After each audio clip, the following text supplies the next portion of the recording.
পরিকল্পিতভাবে একটা চক্রান্তের মধ্য দিয়ে, যে চক্রান্তের মধ্য দিয়ে এই দেশের স্বাধীনতার ঘোষক শহীদ প্রেসিডেন্ট জিয়াউর রহমানকে হত্যা করা হয়েছিল, যে চক্রান্তের মধ্য দিয়ে স্বৈরাচার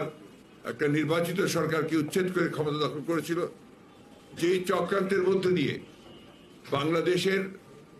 যে গণতান্ত্রিক প্রতিষ্ঠানগুলোকে ধ্বংস করে দিয়ে একটা একদলীয় শাসন ব্যবস্থা মতোই একটি ছদ্মবেশী একটা শাসন ব্যবস্থা স্থাপন করতে চলেছে বর্তমান সরকার, সেই চক্রান্তের কারণেই আজকে এই দেশের সবচেয়ে সংগ্রামী নেতা, গণতন্ত্রের জন্য সংগ্রামী নেতা, স্বাধীনতা সমতা রক্ষার সংগ্রামী নেতা দেশনেত্রী বেগম খালেদা জিয়াকে সম্পূর্ণ মিথ্যা একটি মামলা সাজিয়ে তাকে ফরমায়েশি সাজা, পরবর্তীকালে সবচেয়ে